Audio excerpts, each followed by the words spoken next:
The Mirror Temple is a nightmarish labyrinth that all climbers have to face on their journey to the top of Celeste Mountain. The game makes it clear that Madeline's climb as a whole is a metaphor for negotiating her struggles with mental health. As a part of that, the Mirror Temple represents the critical look at ourselves that we have to take in order to make meaningful changes, even if, and especially if, we're scared by what we find. The first track in this level is titled Quiet and Falling. I imagine this is because it is quiet and falling.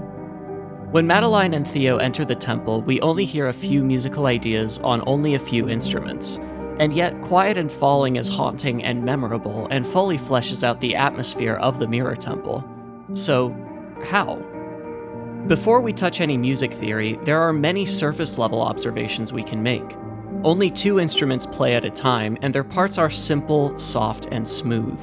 Nothing is sudden or grand, so the mind is allowed to wander, and I think part of what makes piano so good at sounding sad and lonely is how it physically works.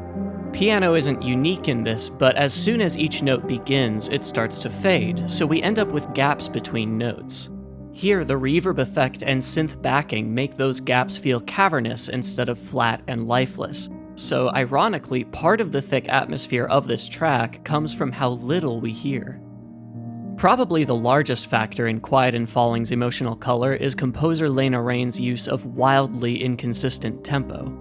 The technical term for this is rubato. In music, it refers to a flexible tempo where the performer or performers rob time from some notes in favor of others. We heard some rubato tempo in last year's Grandma video, but Quiet and Falling is on another level.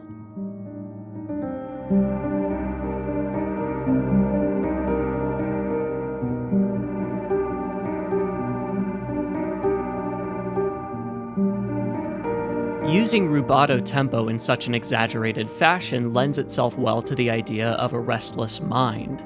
The freeform ebb and flow resemble a drifting, unhurried, singular train of thought.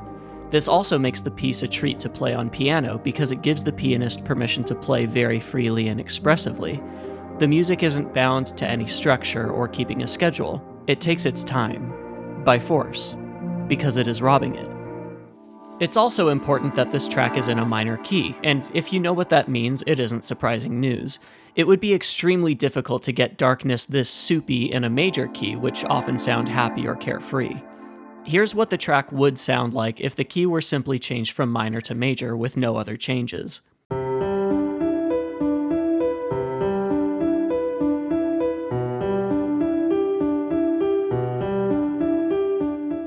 It sounds really nice, but it doesn't sound right, so minor key it is. Here's an important caveat to what I've been saying. Rubato tempos, minor keys, piano, light instrumentation, reverb, none of these inherently sound moody, the same way that blue paint isn't sad. Only when we combine elements do we get a color palette, so to speak, and then the emotional tone starts to develop. But a few minutes in, the tone shifts a lot. It's easy to miss because the transition is very smooth. In this section, there's a long, slow gradient from dark tension to a bright warmth.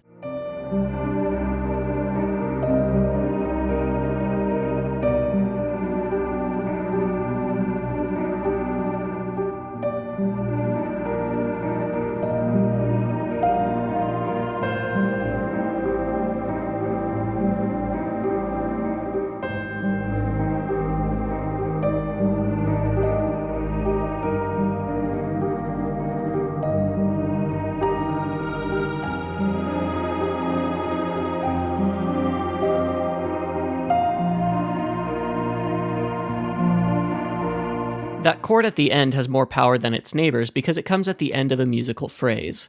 A typical phrase in Western music is 4 measures long, and the chords placed at their borders have a strong impact on the tonality of the music. Because of that, it's unusual to find a major chord at the end of a phrase in a minor key, but that's what we have here, and that's where a lot of the warm feeling is coming from. I'm going to be referring back to this chord a few times, so I'm going to give it a name. It's Kevin now. The chord just before Kevin leads into it in a very satisfying way. It's almost the same chord as Kevin, but this single note changes, which dispels a lot of tension from the harmony. This chord shape is called a suspended fourth. This particular movement from a suspended fourth chord to a major chord is a very satisfying, familiar progression often found in Western classical music.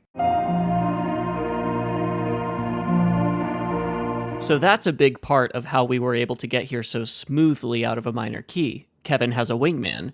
Kevin, in turn, was supposed to be wingman for a third chord, but that would have sounded happy, and that's not allowed.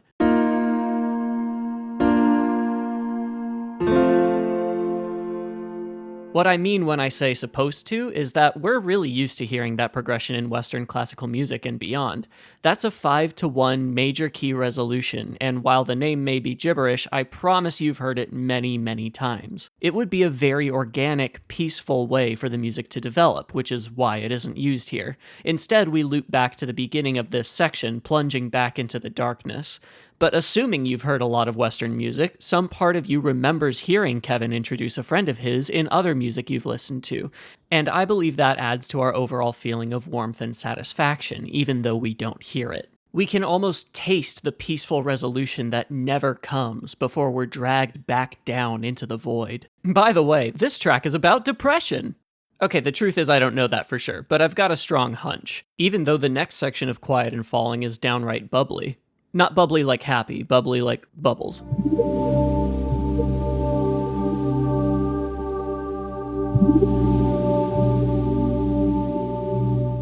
This is actually the same chord progression as before, just with the piano part scrunched up into these little bubble streams. The music feels empty and murky now, like the bottom of the ocean, which is exactly the language Madeline will later use to describe depression to Theo.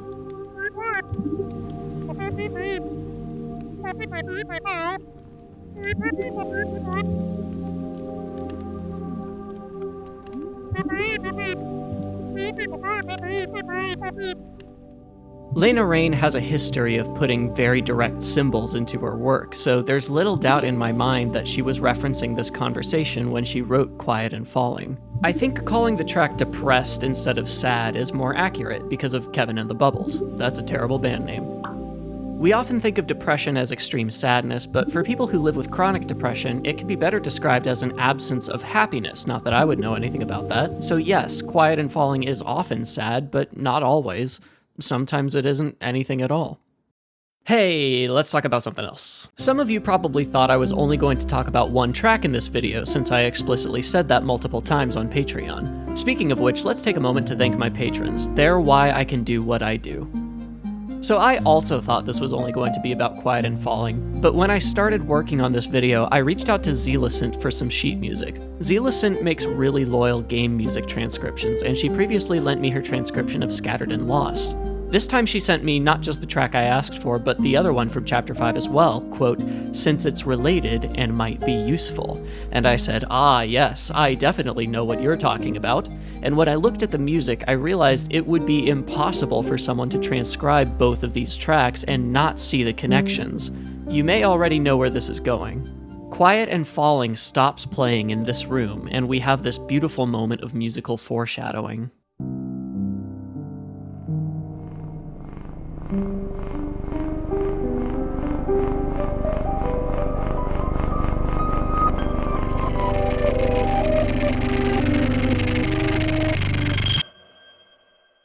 After this point, the rest of the level takes place in a mirrored version of the temple.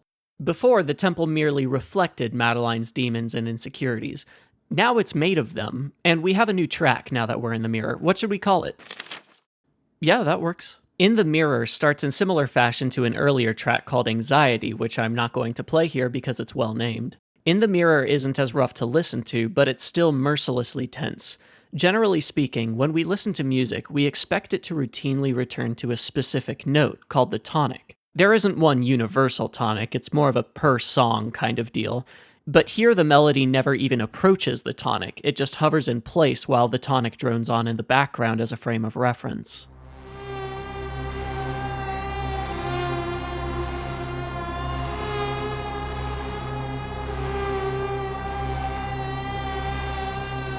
Meanwhile, the statues in the Mirror Temple start coming to life and stalking Madeline, and whenever she's in a room with one, this percussion line is added.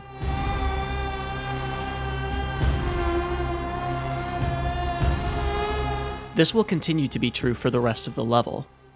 In time, Madeline breaks through into this open, calmer room, and the music turns on a dime, suddenly becoming quiet again.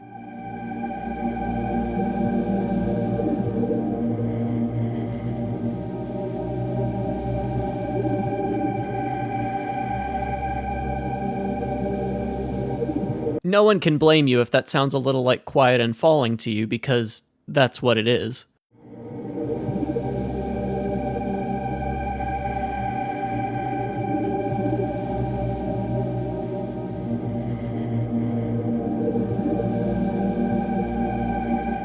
To say Quiet and Falling and In the Mirror are related is actually an understatement. This part of In the Mirror is note for note the second half of Quiet and Falling in reverse, with a different mix and a few details added to hide that fact and develop the soundtrack.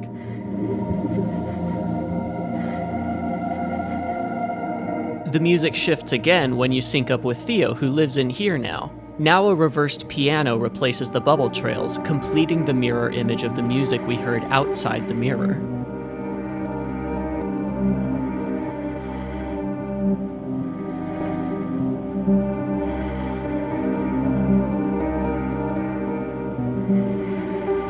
It's funny that it took me this long to realize the tracks are mirror images, because thanks to GameScore Fanfare's Celeste video, I've known for a while that the creepy whispers in this part of the level are hiding a mirrored secret as well. Just look in the mirror and don't know who I'm looking at. Who's looking at me? In the final portion of the level, Madeline has to carry Theo down a long hallway, and during this, room by room, a very slow crossfade occurs. A crossfade is when one track fades to silence at the same time that another track climbs out of silence. Here, every time Madeline clears a room, the reversed version of Quiet and Falling grows a tiny bit quieter, and two new voices get a tiny bit louder.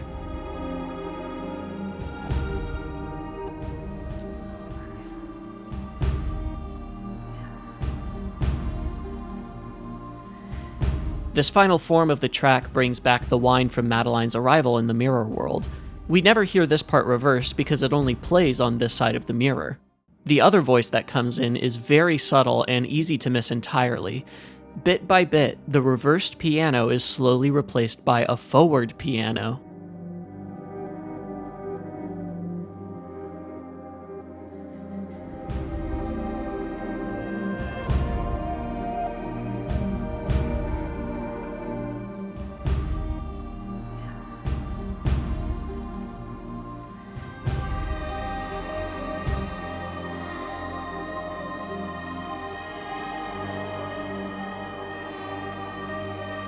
This part is very similar to what we were hearing on the reversed piano, but some changes have been made to make the line more powerful.